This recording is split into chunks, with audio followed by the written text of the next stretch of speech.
Om Shuklam Varadaram Vishnum Shashivarnam Chaturbhujam Prasannavadanam Dhyaye Sarvavignopashantaye Ishvaro Gururatmeti Murtibheda Vibhagine Vyomavadvyaptadehaya Dakshinamurtaye Namaha Om Sahana Bhavatu Sahana Bhunaktu Sahaviryan Karavavahai Tejasvinavadhitamastu Mavid Shavahai Om Shanti Shanti Shanti.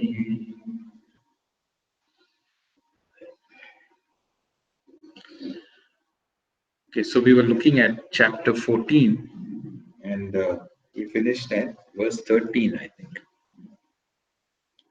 So this chapter talks about the three gunas.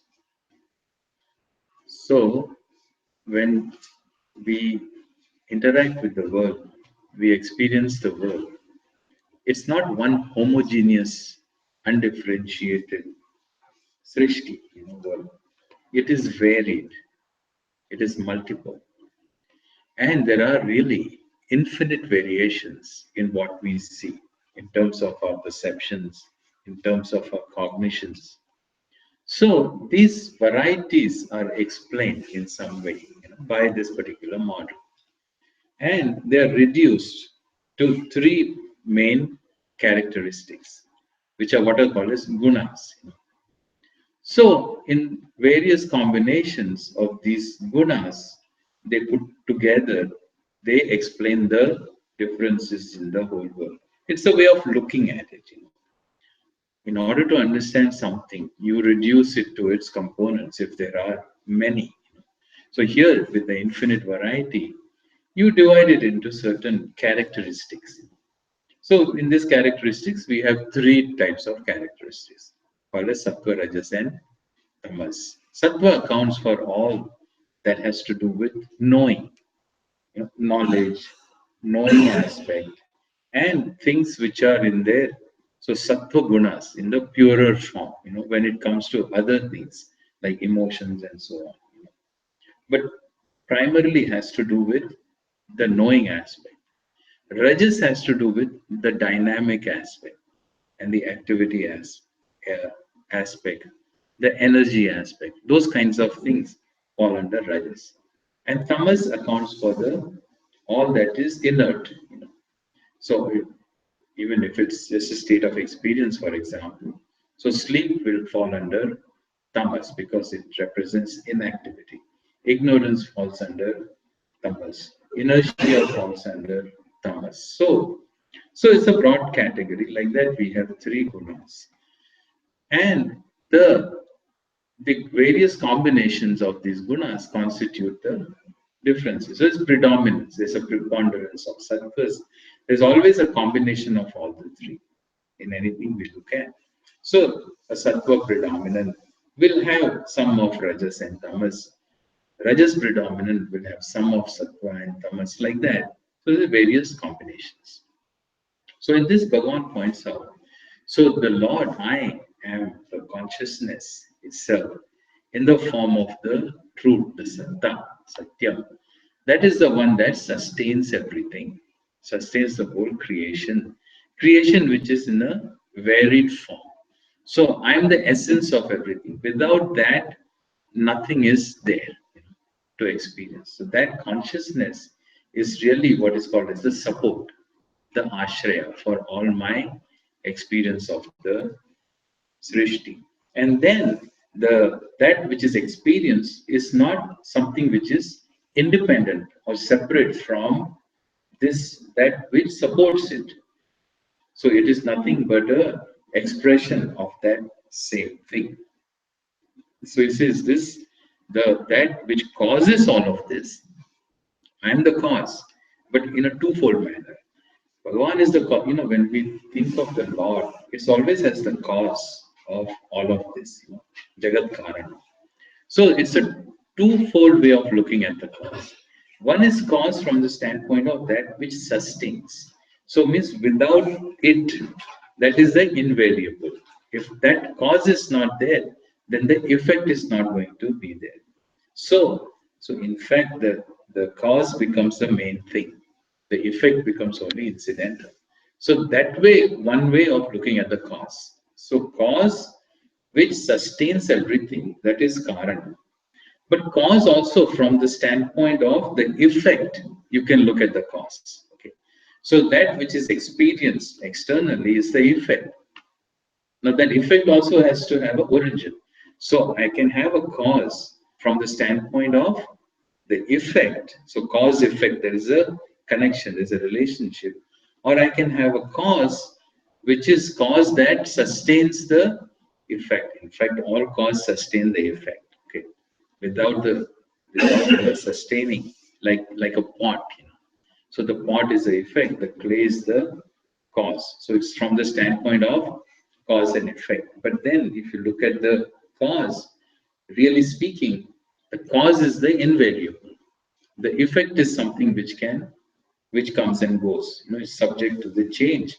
Cause is constant. So all cause effects are like that. But one can look at it from the standpoint of the effect, or you look at it from its own standpoint. So Bhagavan says, I am the cause of everything, in the sense that I sustain everything. Without me, there will be nothing experienced. But at the same time, if you are looking at an effect as something which is separate from the cause, that is not true. So the effect itself is nothing but my Shakti, my expression in the form of these different three gunas. This is what was said up to this point. So different characteristics of the gunas were pointed out, and also the preponderance. So because they are always in a combination, you don't have just one independent of the other two when it comes to experiencing the world. So we'll go further and see what he says. Yada sattve pravriddhe tu pralayam yati dehavrit tadotamavidam lokan amalan pratipadyate. Yada, so this is number 14.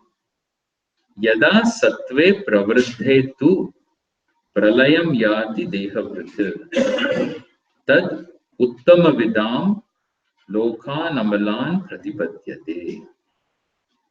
So here in the next three verses, he talks about gati. Gati. Oh, this gati comes in here. Okay. So this is in terms of the experiencing the world. So this current life, the jiva, that was talked about, the role of the gunas in experiencing life. What is the role of gunas in terms of afterlife? What happens when a person dies? So that's why gati. So he talks about the gati, maranagat, post maranagati. So he says, Yada pralayam yati. When dehavrit pralayam yati. Pralayam is, so when dehavrit is the one who the jiva, the one who sustains the deha is called dehavrit. So which is the individual? The jiva. The one who is born, the one who dies, that entity, he says, when pralayam pralayam yati, when he gains pralayam, when he reaches pralayam. What do you mean by pralayam? So pralayam is absorption. So pralayam is when there is complete cessation of something, that is called pralayam. Now there are different types of pralayam. If I look at it from the standpoint of myself, the jiva, so I am experiencing the world. Okay.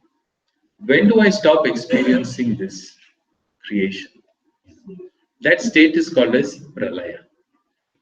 Now, from that standpoint, so I have every day I have a pralaya that I experience when I go to sleep. When I go to sleep, it's me and the world. Really speaking, if you look at it from the your own standpoint. What is this world or this life about? It's whatever is going on between you and the world. Nothing else. All other things are speculation, theories, scientific theories, how you explain anything. But really speaking, it is me and the world. My reality is how I experience the world. In my experience of the world, so there are times when the whole thing disappears. Like when I go to deep sleep. So that is what is called as Nitya Pralaya.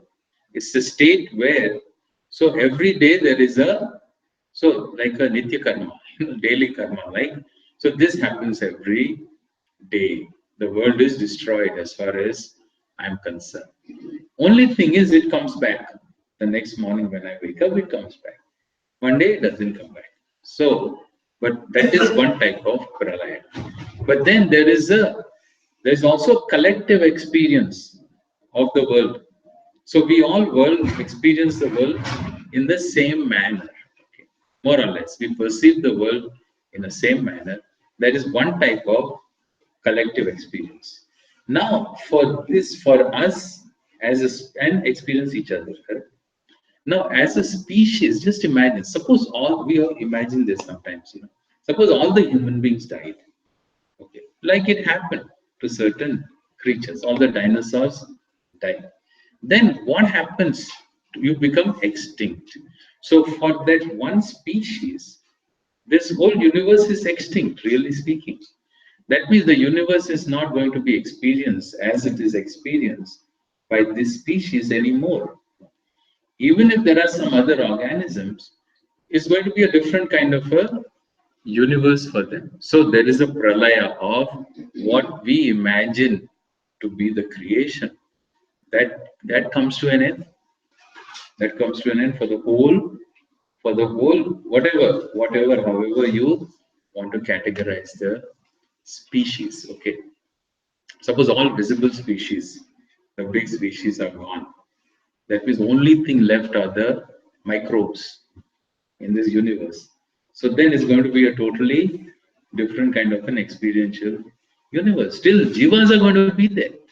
There are going to be conscious beings that are going to experience some kind of an experience. Okay. So this pralaya is a relative term, depending on what standpoint you take. Or then we have Mahapralayas where we say the whole Srishti itself. So the whole whatever we perceive as a Srishti resolves from the standpoint of all the individual beings. So, but in a relative sense, so we have one type of pralaya which we call as death. So when the jiva dies, the individual dies, then there is something dies and something continues. So because there is a tangible and there is a intangible individual. So the intangible continues. The tangible body comes to an end. That state also, what happens to that intangible body? That body has a gati. Gati now, it can be either physical, so you can look at it physically or some kind of so next stage goes on to the next stage in its existence. So that he says, Yada Sattve Pravriddhe. So here for the individual, if there is sattva predominant, now obviously here it is in terms of karma. He's talking about karma phala. So if this person has done so, because karmas are also classified in terms of the gunas. So the gunas, they will also give me results, karma phalam, which is in terms of the gunas. And here, if there is a sattva predominant in terms of the karma phalam, then what happens? He says, Uttama Vidam. Uttama Vidaha is the one who is the most exalted jiva in terms of what he did. So this is, he says Upasakas, Hiranya Garbhadi Upasakana, Agama Siddhana. So these are the people who are Upasakas, who have understood the Shastram, etc., where there is sattva predominant. For them, he says, Amalan Lokan Pratipadyate. They gain, Prapnoti. They gain what? Amalan lokan. They gain, so certain lokas. Lokas is experience again.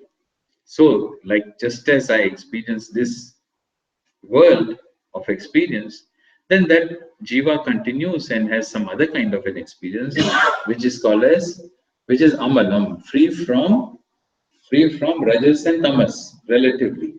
So, in other words, there is no dukkham. So, dukkham is not experienced by that jiva. Okay. So, these are all the lokas, etc., that we talk about, the swarga loka, all the exalted states of experience they have until the karma comes to an end. Rajasi pralayam gatva karma sangishu jayate tatha pralina tamasi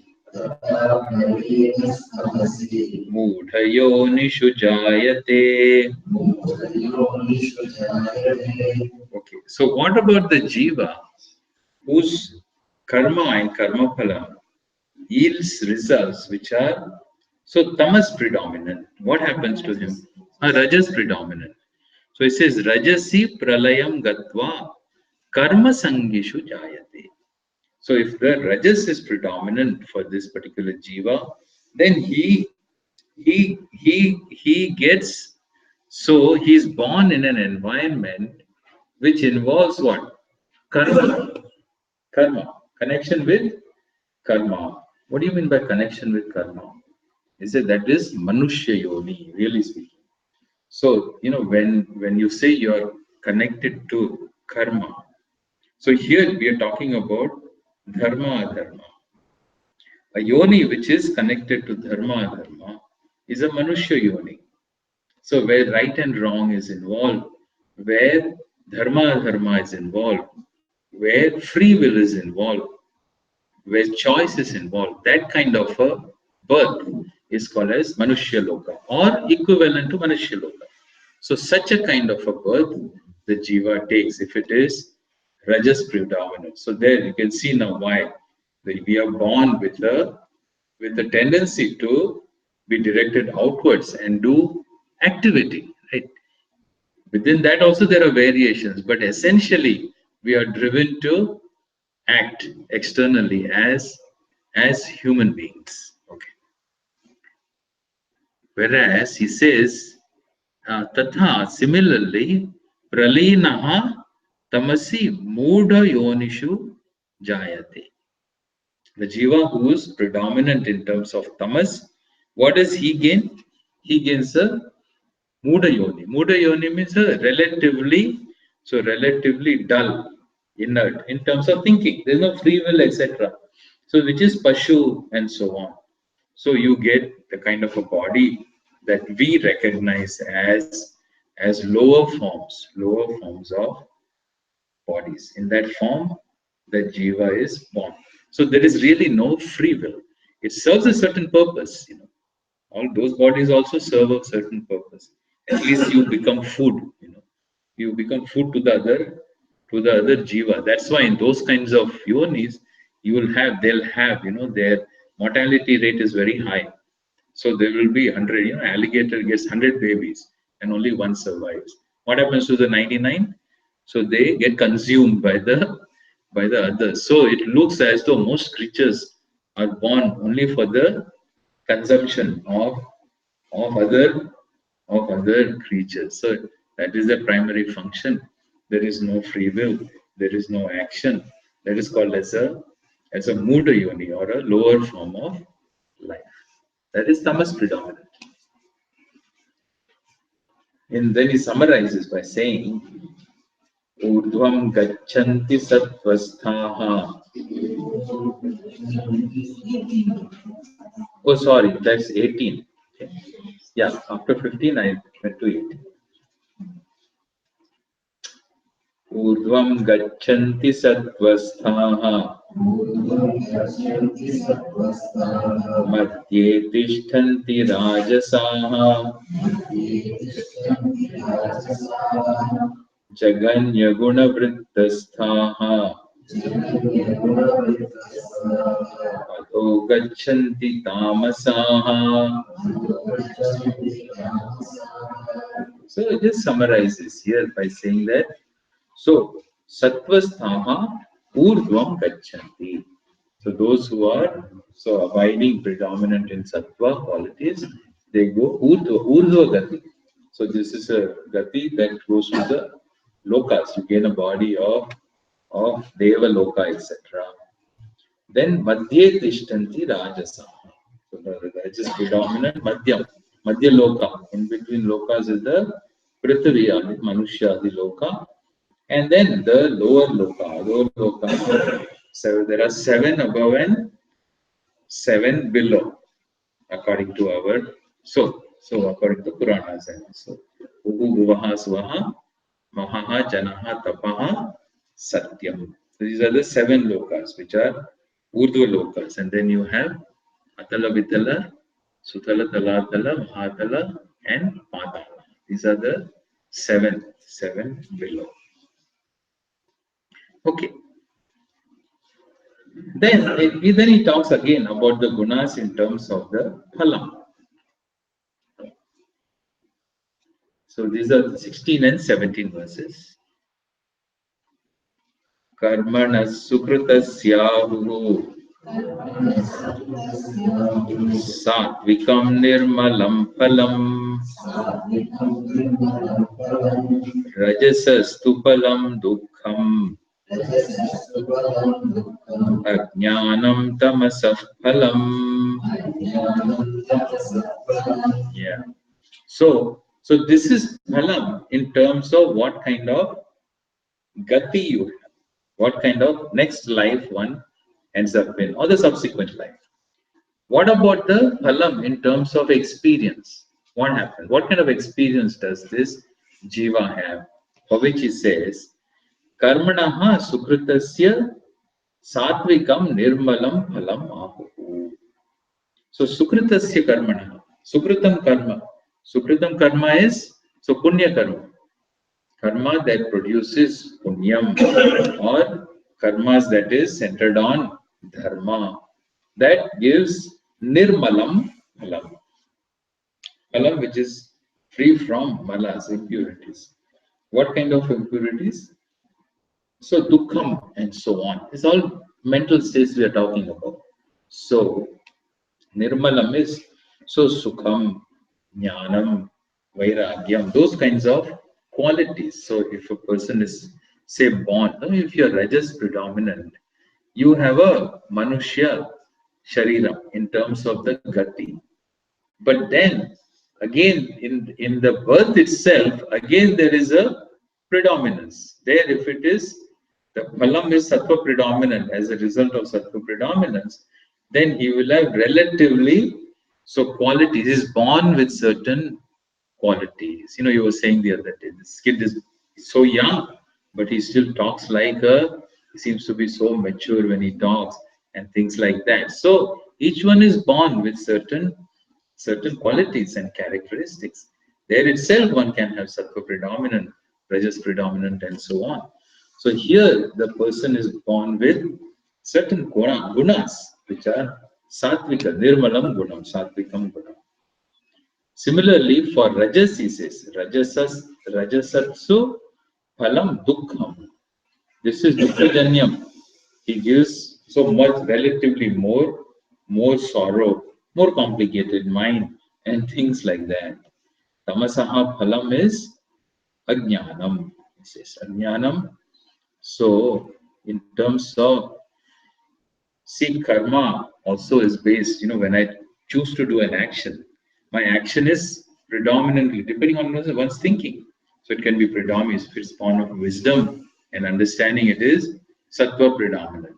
If it is born of reactivity and so on, it is considered as rajas predominant.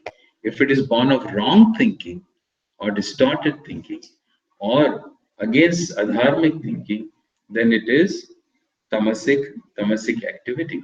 So there also there are certain tendencies are there.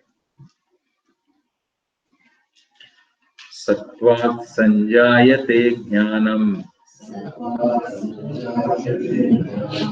Rajaso lobha eva cha pramada mohau tamasaha bhavato jnanam eva cha. So now see, one thing to keep in mind here, even though it's presented as so cause effect, Sattvat sanjayate jnanam. So knowledge, clarity, wisdom, all is connected to sattva qualities. Okay. Now remember, so here it's not totally, you can't only see it as a cause effect in the sense, if there is sattva, there's going to be wisdom. You can't just take that kind of a cause effect relationship. It can also be that where there is lot of understanding and wisdom, that category is sattva category. Okay. So otherwise, what will happen? No? Otherwise, you'll say, okay, I'm born. Suppose I'm born sattva predominant. That means I'm born like that. So, but there is a free will also. So whatever I do in terms of my action is always a combination of free will and my tendencies which are cultivated. There are certain tendencies that are inherent, but then there are certain tendencies which are also cultivated. And the inherent tendencies also can be cultivated. They can be enhanced or they can be impaired. So there is always a combination of what you do, free will, and what the tendency, inherent tendency is. So here he says, summarizes and says, so knowledge and understanding, wisdom, etc. are connected to sattva. So they are born of sattvam, they are also connected to sattvam. Similarly, rajas is connected to lobha. Lobha is greed.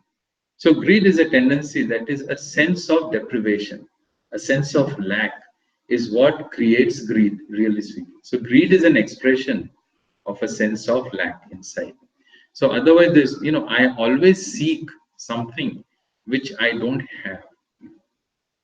What I have, you don't seek because you have it.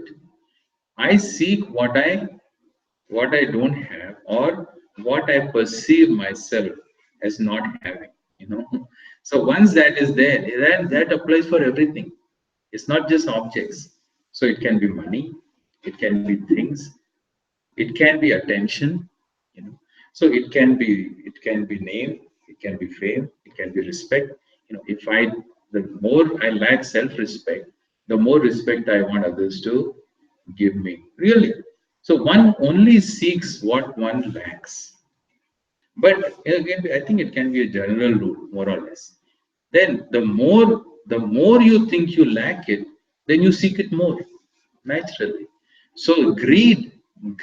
So you can imagine, the more greedy I am in regards to a particular thing, that means I have a more intense sense of lack in that particular area. I think that's a pretty fair conclusion, and that's true also when we look at ourselves, you see that. So the more I am deprived of a certain thing, the more I seek it, which is really what is lobha, and that is what drives my actions and my behaviors. That is all rajas. Pramada mohau tamasaha ajnanameva bhavataha. So, and for connected to tamas similarly is pramada. Pramada is indifference, not caring, an attitude of indifference. Attitude of moha is confusion, delusion, distortion. That is called moha. And ajnanam, ignorance. Now here, so this is the talk of a typical jiva. What happens? What about the person who's a jnani? A jnani says. How does one transcend? From here it looks like it's an unending process, right? There is always jiva is there, karma is infinite. There is always the combination of the gunas. So this is going to go on forever and ever and ever. How does one get over it? What is a person What is a person who's mukta? At what point does one become free of all of this? Does mukti involve? So, you say, so this is what we've heard there. So you have to shift the preponderance of gunas. So if they are so predominantly tamas, then you have to try and shift it to so predominant rajas or ultimately predominant sattva guna. Then if one becomes predominantly sattva guna, is that what is mukti? Okay. But this is what a lot of people think also. In order to be mukta, to be free, liberated, all you have to do is so be good, be a good person, do the right thing. You don't have to do anything more than that. This is what a lot of people believe in life. You don't have to read, you don't have to know, you don't have to study, you don't even do pujas. It doesn't really matter if you do any of that. Because you'll say, I'm a good person. I do the right things. I'm an ethical fellow. So I have values. So I don't believe in all of this other stuff. That's enough. So is that enough? Is that what ultimately gives freedom? This is all within the realm of gunas. It's all within the realm of experiences. As long as it is within the realm of these three, the person is bound. But whether he is sattva predominant or tamas predominant, he is a happier bound person or a unhappy bound person. But bound is going to be. So what is it that makes a person free from the bondage born of all of these experiences, which he addresses in the next couple of verses, number 19 and 20. नान्यं गुणेभ्य कर्तारम्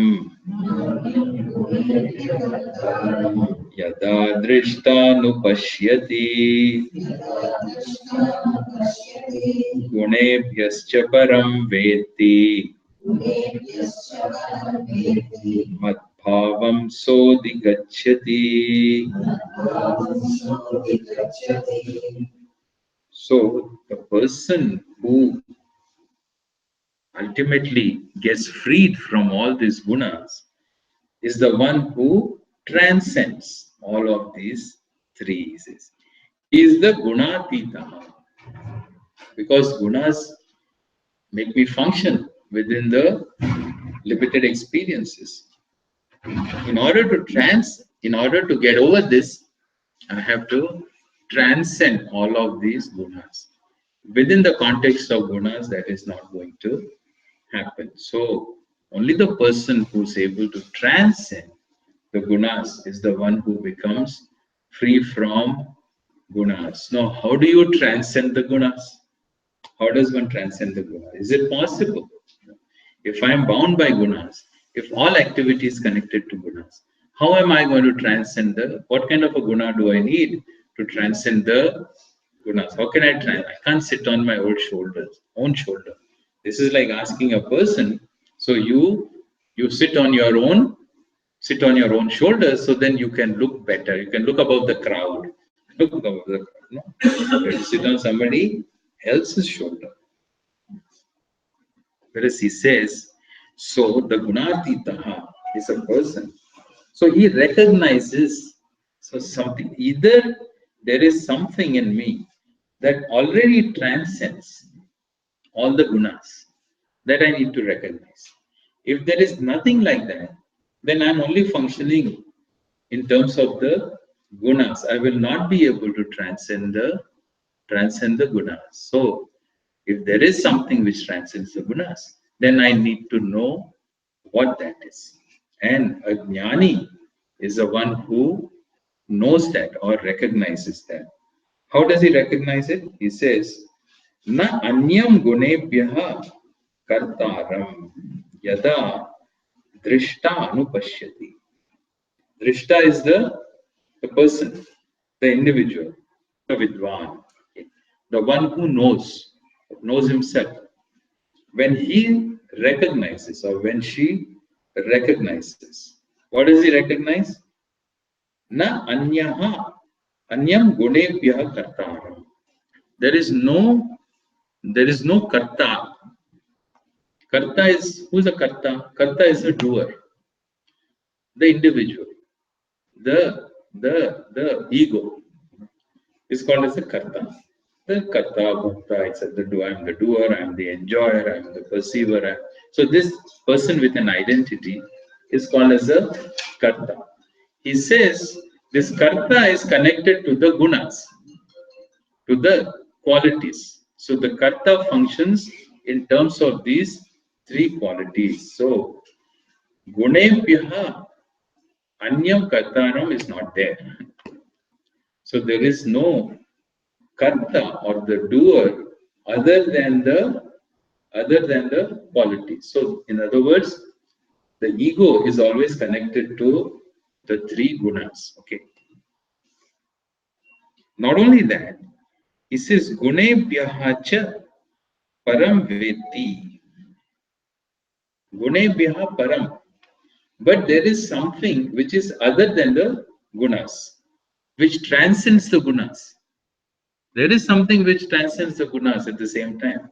Even though the doer is not separate from the gunas, but then the doer, there is something that the what do you call that? The karta. The karta is not the self. There is a self. When I say I'm a doer, it's like a seer. I'm a seer. I'm a thinker. I'm a doer. I'm an enjoyer. All these characteristics of mine is the characteristics of the subject. But then I'm a seer. What do you mean by a seer? I mean I'm seeing something. Okay, that kind of a seer, not the other seer. So I'm looking at something. Okay, when I'm looking at something, I become a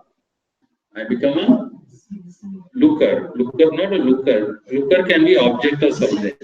There's another problem. So the subject looker. Okay, so suppose I'm a subject looker.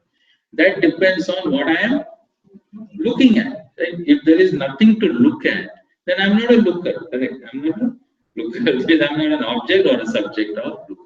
So the idea here is the subject always involves an object. So without the object, there is no subject. But that doesn't mean there is no subject. There is a subject with reference to an object, but when you take away the object, there is still something. There is no nothing. The relative subject goes away, but something else remains. That something else which remains is what is called as Gunebhyaha param. This is a guna. It's a relative. Anything that is relative is within gunas. So there is a subject which is relative to an object. Minus the object, the subject. So that subject, relative subject goes away, but the subject doesn't go away. That subject is the one that transcends. That is what we mean by transcend. That means you transcend the object, you transcend the subject connected to the object.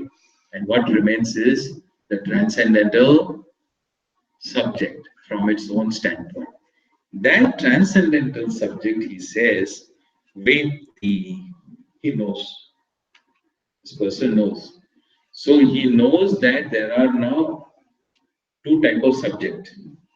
One is a subject whose very existence depends on the object that it is a subject of. But then that can go away along with the object. But there still remains one subject which transcends that particular subject. That subject is the transcendental subject, the param or the atma. In other words, he says the one who knows that saha mad bhavam adhigacchati. He gains mad bhavam. What do you mean by mad bhavam? Ishvara bhava means recognizes, he becomes one with my essence. Yeah. Not just comes, sits in front of me. He becomes, so it's not another experience. He gains oneness with me. How do I get oneness with Bhagavan? Because I am already in him. That he said earlier on. He said it is me who is inside of all of this, the one that sustains it. And so once he recognizes that Atma that transcends all of the gunas, then whatever he becomes one with, that is not separate from Mat Bhavam, which is Bhagavan's Swarupam. Gunanetanatityatreen Dehi Deha Samudbhavan Janma Mrityu Jara Dukkaihi Vimukto Mritamashnude. So Etan Trim Gunan Aditya.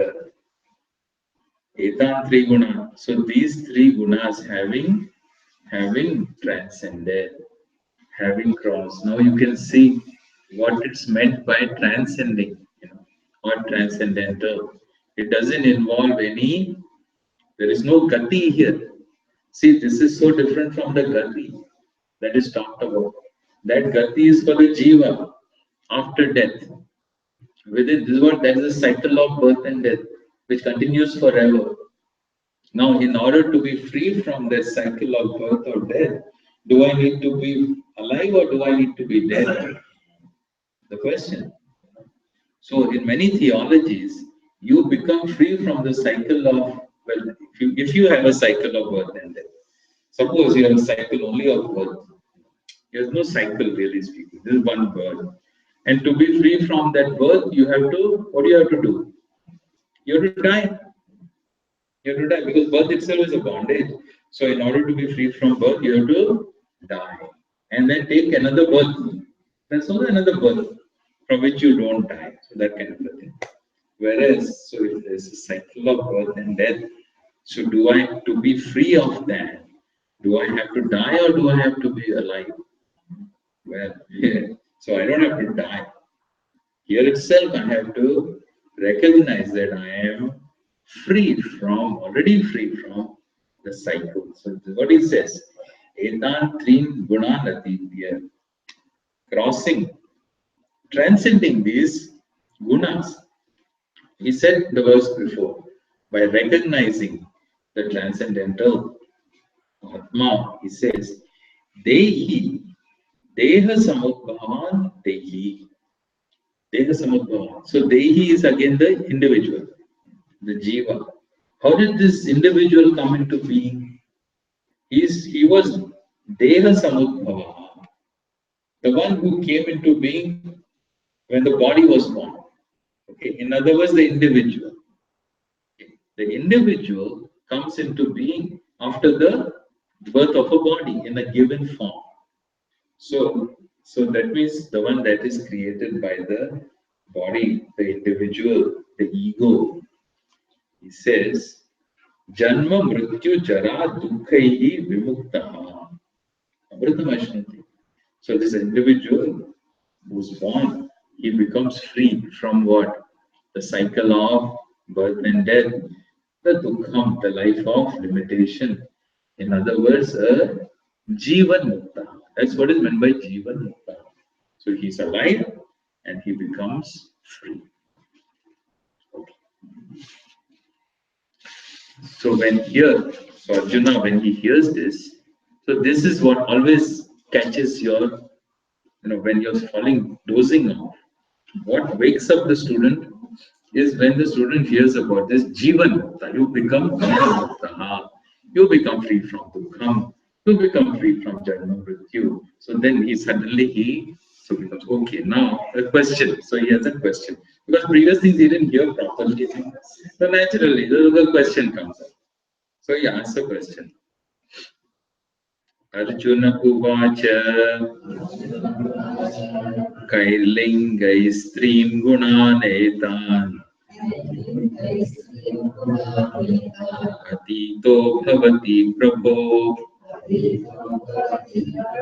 Kimachara Katham Chaitan Trin Gunanati Vartate. Yeah. So this is always the thing, So the minute I have this thing, some idea about so who's Jivan Mukta? So the next question you wonder is, of course it's not me, of course it's not me. So there's already we know that. Okay, that's not me. Then who else? So then immediately the mind goes, no, among all the people I know, who's the one who's a Jivan Mukta? So the same question which he asked before in the second chapter comes back to his mind.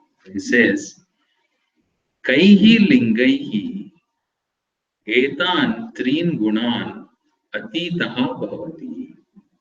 Hey Prabhu.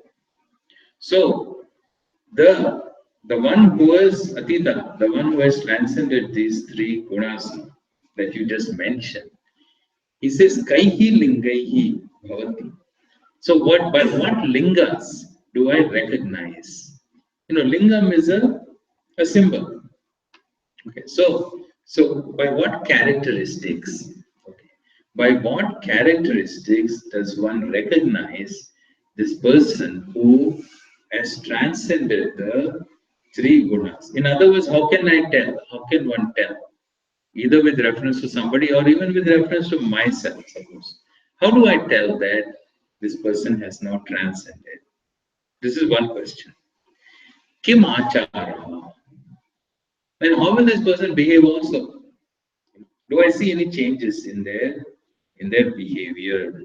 And katham cha etan trin gunan ativartate. And katham, how? How is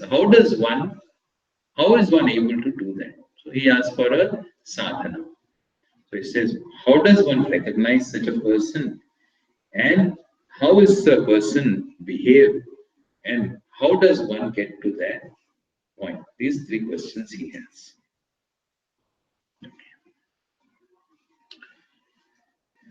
Shri Bhagavan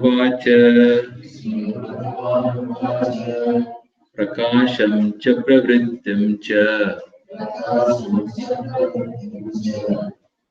Mohameva cha Pandava Nadveshti sampravrittani Nanivrittani kankshati.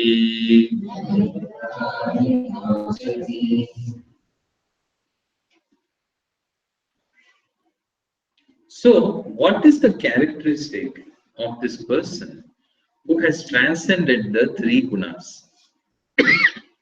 Now, this sattva, rajas, and tamas, these three gunas are the characteristics that are talked about of the mind. They are connected to the individual, to the jiva. He said that also. Then, the one now who has transcended, that means he has recognized himself, the Atma that transcends all of these gunas. So now what is his mind going to be like? Correct? In the context of all that has been said. He says, Prakasham cha pravrittim cha moham eva. Prakasham. Prakasham is jnana or knowledge, which is connected to what? Sattva. Connected to sattva. Pravrittim. Pravritti is so the tendency, that which impels me to do. That is the effect connected to rajas. Okay. And moha. Moha is talking of the mind, mental state. Moha means ignorance or delusion or confusion, which is connected to tamas. So, in other words, all the three conditions, different conditions that are connected to these three gunas in one's mind, what happens? Sampravrittani na dveshti and nivrittani na kamshati. Okay. Sampravrittani, when they arise, so any of these gunas, connected to any of these gunas, something arises in this person's mind. He says, na dveshti. Na dveshti. The person has no aversion to it. Has no aversion to it. Neither Nivrittani, if they are lacking, if they are missing, he has no akanksha, no desire or no expectation. See, it's interesting way of putting it. Now, in my mind, what happens in my mind normally? I have two things going on. That means, right? I have either nivritti or akanksha. No, sorry. I have dvesha or akanksha. I have raga dveshas, in other words. See, this is Gita's language. Gita uses these terms. There is raga and dvesha. Raga and dvesha, dislikes and likes, or aversion and attraction to something, certain states of my mind. So this is what really our life is. We are always impelled by that. So certain qualities, irrespective of what category I put them to, if they are there, then I may have aversion to it.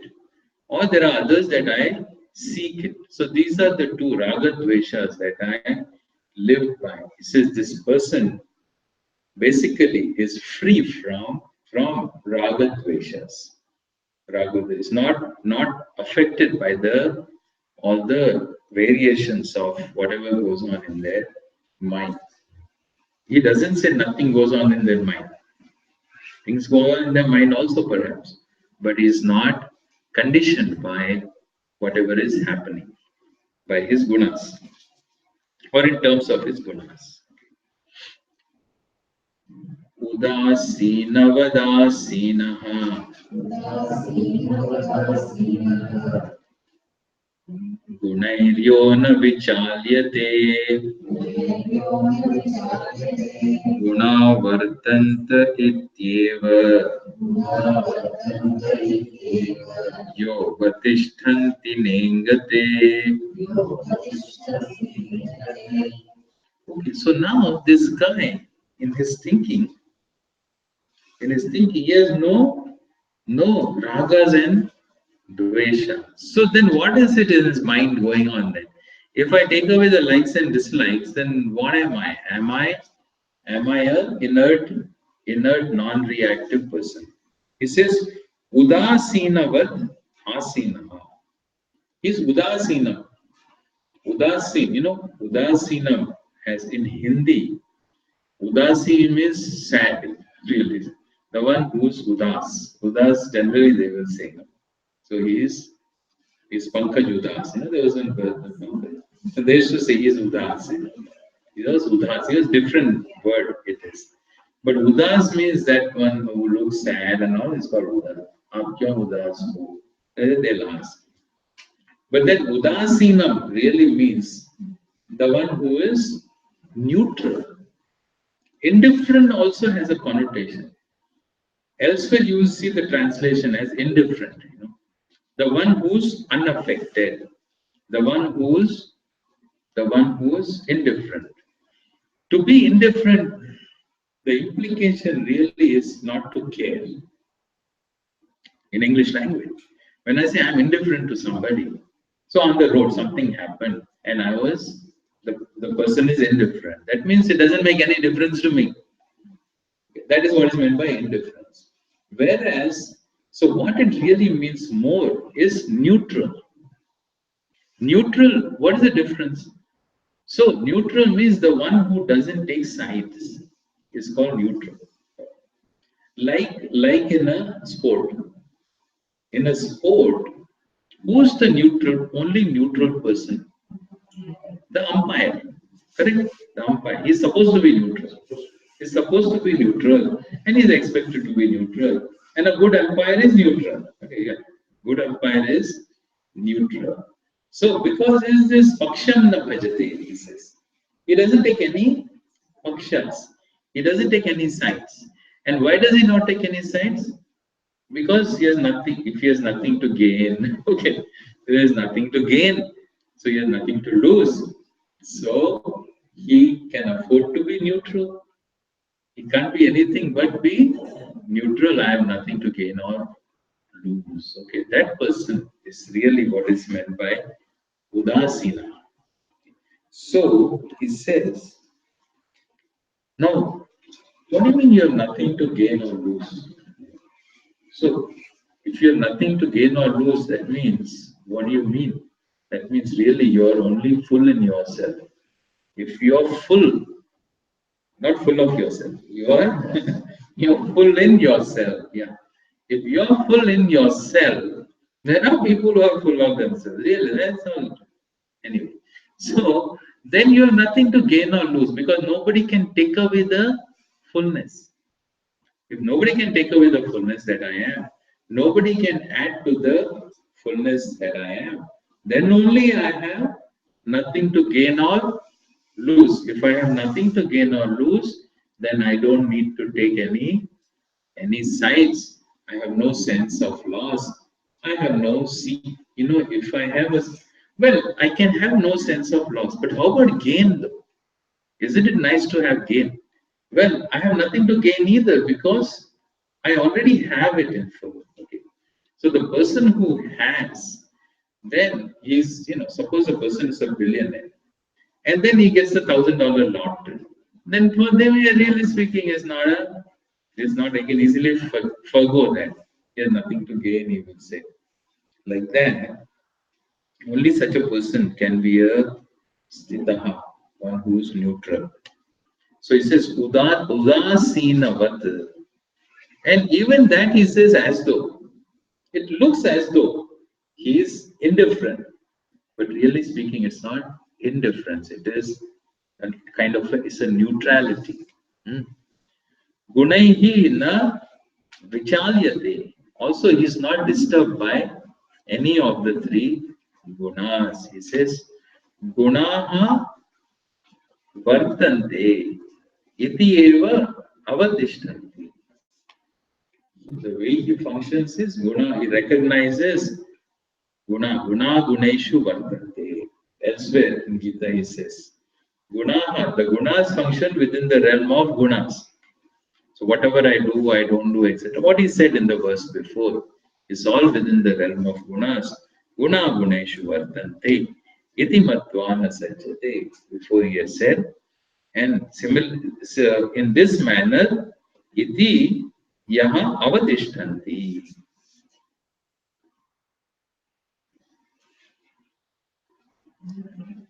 Na ingate. Na ingate means they are not affected. Na chalati. They don't waver. They don't change. They abide. This doesn't come and go. This is a knowledge that abides in them. Samadukha sukha swastha. Samaloštashma kanchanaha. Tulya priya priyo dhiraha.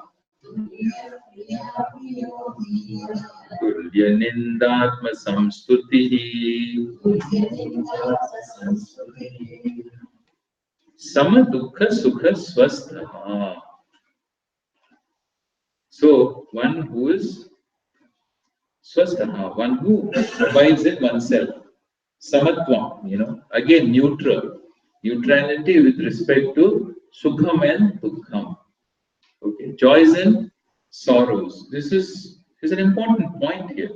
Both he says, that means whether this person experiences some joy or experiences some sorrow. So immediately the question, does he experience sorrow also? If he is always joyful, full, limitless, then why are you mentioning sorrow here? That means he may experience some dukkham that is connected to the guna state. Okay. So after all, sorrow definition is a very loose definition. It can refer to anything. Okay.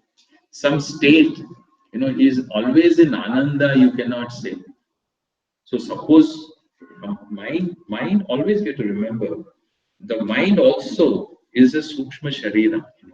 It has certain natural tendencies. Like the body has certain upadhi dharmas that are called out. Every upadhi has certain characteristics. The body has certain upadhi dharmas. So one of the dharmas, for example, is if it gets cut, then you get pain. Okay, that is a dharma, quality of the Upadhi. Nature has made it like that. So for a certain purpose. Similarly, mind also is an upadhi. That also has certain upadhi dharmas. That it responds to certain situations in certain ways naturally.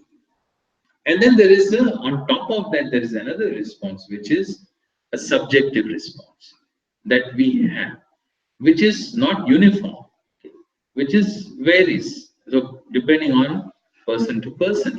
So in that response, which is an upadhi dharma, there may be joys and sorrows. Okay? Because joys and sorrows is all depends on how you define it. Okay? So loss, for example, loss naturally produces sorrow. There is some sense of sorrow. Suppose a jnani's mother dies away, passes on. So the mother passes on. And then, so will his mind experience some sorrow or not? Or because his name is Ananda, he will always be laughing and smiling. That is not appropriate actually. It is very, very inappropriate. There is something wrong with this. It is not supposed to be like that, not expected to be like that, because there is a certain response. Okay, he's still a human being with human characteristics, a human body, a human mind, a human thinking, a human cognition. All that is there until the fellow dies. So certain natural tendencies are there. Therefore, he has to say this. If there is some sukham and dukham at that level of the gunas, then he says samas is samatva. In terms of his own response, which is his personal projection on that, he is again samaha. Samaha. So it doesn't waver this way, or he is able to take either one without losing himself in the process or feeling deprived and so on. So swasmin tishtati, abiding in himself. Samaloshta ashma kanchana. Samam. He gives a simple example. Like, so like one, as though he is similar to this word. Loshtam is earth, ashma is stone, and kanchanam is gold. So different things of different values. Yes, the one who has the same reaction to it in terms of values. Tulya priya apriya. So that which is ishtam or anishtam, something that may be desirable or not. Elsewhere he says, Bhashyakara, those things are all with reference to a person who's looking at it. Arjuna had asked this question. How does he look? What is his achara? How does he behave? So he gives examples of things which others would have certain reactions to. And so that you can relate to. And then he says, well, this kind of a person is not going to have the kind of reactions that you see, so that another person may see. But this is what they will experience in their own mind. This is not something that you may see also, but this is what something they're going to experience in their mind. Dhiraha tulya ninda atma samsuti.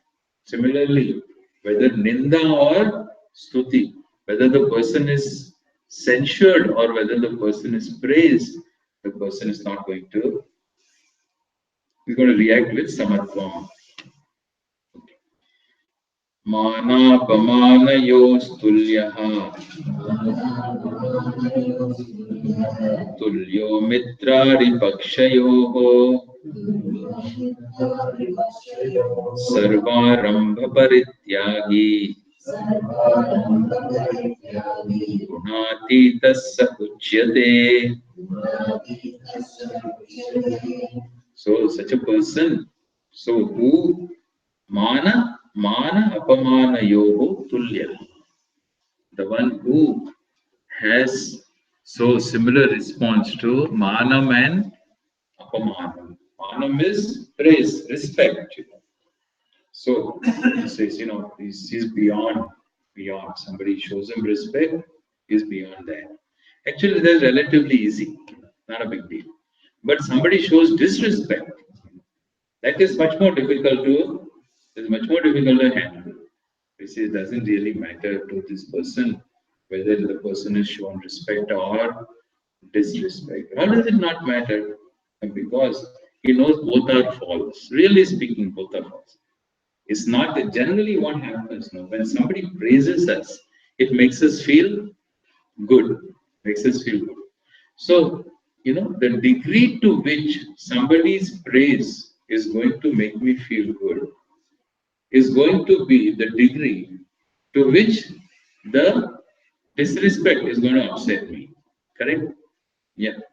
So, in other words, if my feeling good is dependent on the other person's praise, the same degree I will feel bad if I get disrespect. It's very selective. We think we go only one we like. I can't like one and not get into the problem with the other naturally because it's all about empowering the other. You know, if I empower another person in such a way that my goodness depends on their praise, then there is an implied empowerment that I'm going to feel bad if they if they don't praise me. How can I get over that?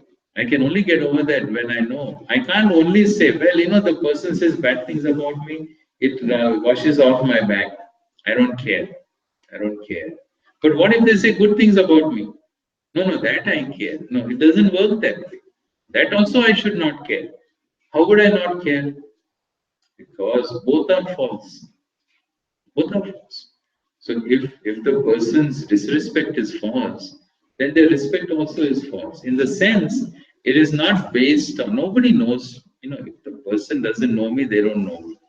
That means either way, it doesn't matter. It's not dependent on what the person is doing. So he says whether he gets manam or apamanam, the person really is beyond that, both of them. Similarly, Mitra and Arihi Paksha.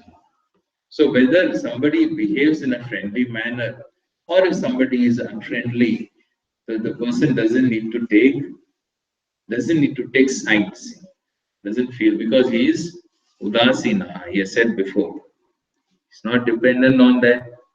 Similarly, Sarvaramba Parityagi. Sarvaramba. Aramba is karma. So he is Sarva Karma Parityagi, the one who has the attitude of sannyasa, whatever it is, who is transcended all need to do need-based karmas. He, the one who is gunatita, who has transcended, such a person, he says, is called gunatita. And finally, he concludes by saying, so one more question was there, about the sadhana. Yeah. Mam cha yogya vicharena bhakti yogena sevate sagunan samatityetan brahma bhuyaya kalpate. So he had talked about this in terms of jnana, who's the one who's muktaha, the one who gains this self knowledge, which expresses in this particular manner for a jivan mukta. At the same time, he also says, Mam cha yaha avyabhicharena bhakti yogena sevate. So the one who seeks me, how does he live then? Really, how does he live? He says, Mom, even when continues to live, though he's transcended all the gunas, yet, so Mom sevate, avyabhicharena bhakti yogena. By bhakti, he continues to live with an attitude of bhakti. Once I recognize Bhagavan, so the Atma is not separate from the Lord, then the only behavior that can come out is bhakti. There is no other expression. The one who continues to live with that bhakti yoga attitude of bhakti in the knowledge of myself. He says, Saha Gunan samatitya, etan gunan samatitya, having transcended all of these gunas, he says Brahma bhuyaya kalpate mokshaya kalpate. He's the one who once really gains moksha. He is mukta. With that, he concludes this particular chapter that is called as so Gunatraya Vibhaga. Right? Yeah, Gunatraya Vibhaga Yoga. Later on in the 18th chapter, he will elaborate much more on these three gunas and their different kinds of expressions in the mind, in the behavior, in actions, in karma, and so on. But here, this is just kind of introducing this idea of the three gunas and who's the Jivan Mukta, who transcends all the three gunas and what it means to transcend the three gunas. So, with this, we'll conclude chapter 14. Om Purnamada Purnamidam Purnat Purnamudachyate Purnasya Purnamadaya Purnameva Om Shanti Shanti Shanti Hari Om Shri Guru Pyo Namaha. Hari Om.